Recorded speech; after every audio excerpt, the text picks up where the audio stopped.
This is Stephanie with A Life to Self-Love, and I am on officially day 7. I just completed day 7 of my bright line eating journey. And I want to show you guys something. So bright line eating journey or whatever, every day you color one in just to kind of see your progress. And so I wanted to share about my why I'm doing this, because to some of you and to me, giving up sugar and flour is very extreme. But once you hear the science behind it, and also once I got to the point where I really was kind of suffering for my weight, I finally kind of feel like I had a surrender moment, an aha moment, a spiritual awakening of sorts. And I'll talk a little bit about that, but I just wanted to make a quick video to show you kind of what 1 week without sugar and flour feels like. And those are not the only 2 things I did this week. I also, part of the Bright Line program is, and it's basically just based on this book that was written by a neuropsychologist who studied addiction to sugar and flour and how the body responds to it. And just the science behind it really spoke to me. I've tried diets literally my entire life. I have been thin on and off my entire life, and I've been on a diet since I was like 11 years old. I have been obsessed with my body since I could remember. In fact, like the first triggering memory that I have about my body is being like 5 years old and having a little girl tell me that I didn't need to eat another cookie. Mind you, I was like an average size kid, and I'm sure like who knows like why this kid said that to me, but I just was very self-conscious about my size. And I was an athlete, and so when I wasn't on these extreme diets, I was over-exercising, anywhere between 2 to 4 hours a day of exercise, plus whatever training we were doing. And I battled anorexia and bulimia pretty early on because of all these diet exposures and just a lot of misinformation that my mother was given about my health. And so she was kind of, in a way, encouraged to take me to Weight Watchers, encouraged to take me to get these little shots. And like, I was an average sized kid. I'll have photos for you guys to see, but I was an average sized kid, and it was just a constant topic for my mom to be worried about it, for doctors to be worried about it. Like literally anything that would happen was just blamed on my weight, even though I was average size. And to this day, anytime I've gone to a doctor, if I have any pains about anything, it's like always my size or whatever, which is super annoying. So a few years ago, I was treated for my eating disorder, and I had to go to an outpatient. At the time, I was engaging a lot in bulimia. And I mentioned that I have both because I've waved in and out of both my whole life. Like, I've had periods where I just starve myself and fast and like count calories and literally only eat like 1 Nutri-Grain bar a day, and it's miserable. And literally I equate in my brain, and this is something that I'm working towards changing, I equate my brain with like being thin to being miserable, anxious, self-hate, just a lot of negative self-talk, a lot of sick behavior. And so when I think about thin, like I don't think of a happy person or a happy body. Like my ego was happy at the time because I was constantly comparing myself and like would be just super excited about like waking up hungry. But that was my eating disorder talking. Okay, that's not like a healthy mindset for a young kid to have, or even a person in their 20s to have, just constantly being obsessed with their body. And it was horrible. And so anytime I tried to diet, it was like I would lose like 10 pounds and then gain like 30. lose 10 pounds and gain like 40. And it was just a constant. So, you know, once I got married, I couldn't deal with like the new life that I had. And I didn't know how to, even though I love my husband, I just didn't know how to be married. We fought a lot. We never lived together. It was just a lot of things to deal with that my mechanism was always control, and bulimia and my eating disorder was just something that I could control, and that like I had as a secret tool for myself, a way of life. And when I lived with someone, it was very apparent to him that something was going on. And so I came clean with that, and to my support network and of friends, and basically, you know, I was in a 12-step program, and I still am, for alcohol and drug addiction, and I had been recovered from that for years and still am. I almost have 13 years sober.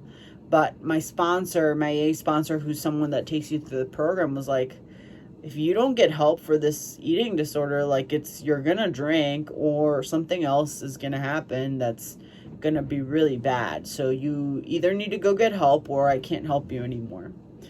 And that kind of shook me, because I was like, okay, I'm gonna stop. And so I tried to stop by myself, and I just couldn't. Like, I couldn't stop throwing up every day.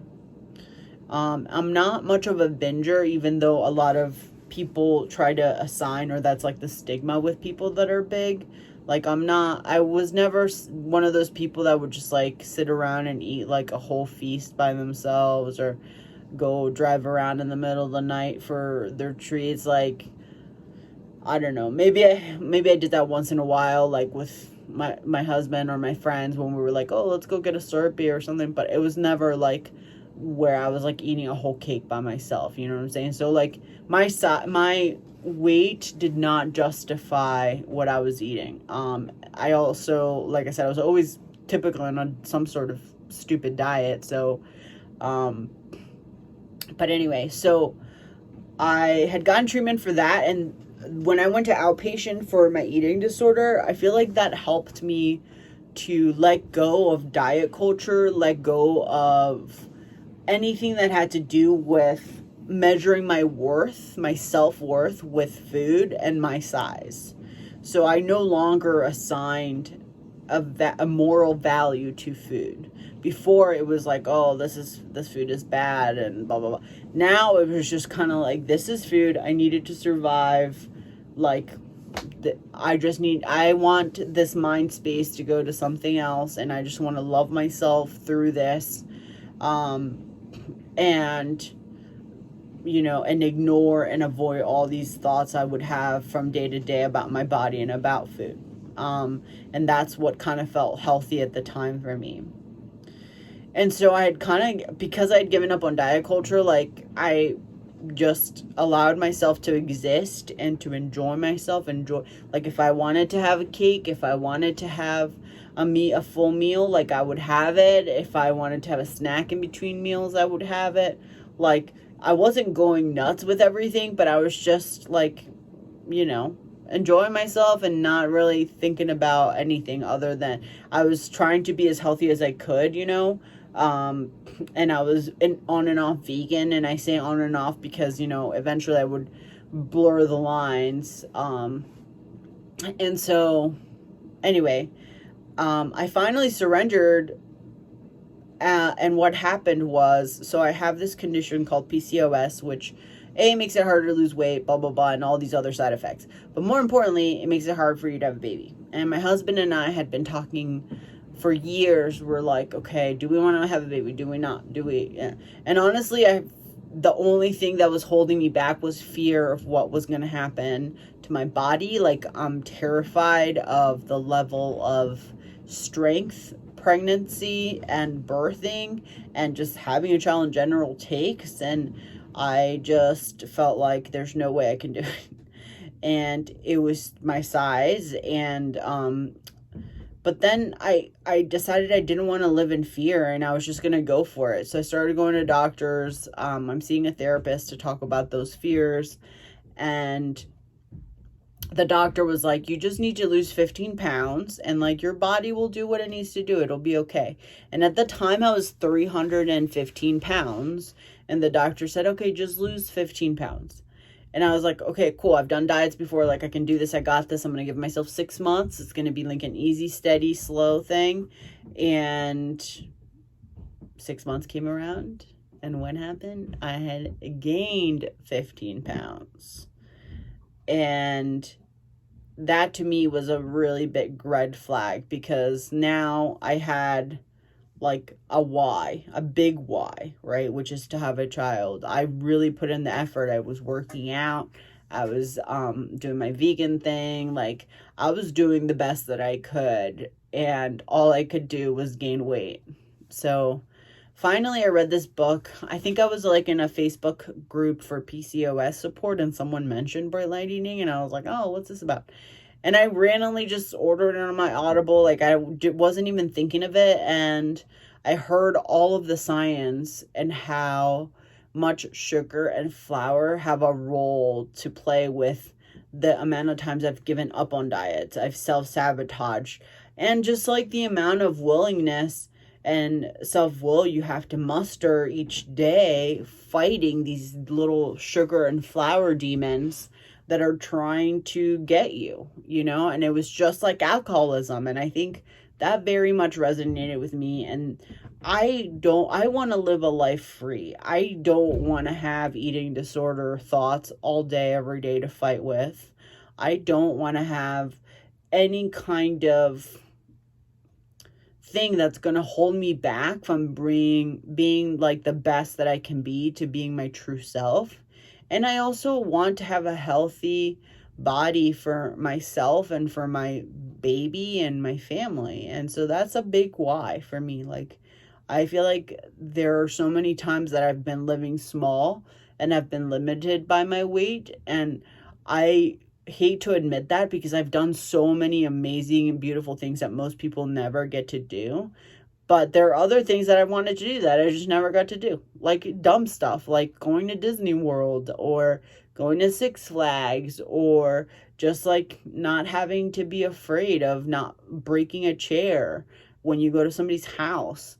Like all of those things. And I don't really honestly know what side I look to you at this point. Like I said, I'm week 1 of this process, so how I think I look is very distorted versus what you might see in this video. So as of today, I started my journey at 330 pounds and I weighed myself today and I wrote it down because I don't know what I weigh right now. But I wanted to share this journey because often you see people and they're already skinny. You know what I'm saying? Like, so I recorded this on day 7, but I am on day 21 now. And I've lost 20 pounds. I have not had sugar or flour for 21 days. And I have more videos coming, but I just wanted to continue to encourage myself and keep myself accountable through making these videos. So if this is helpful to you, please subscribe to help me keep accountable and like this video. Thanks.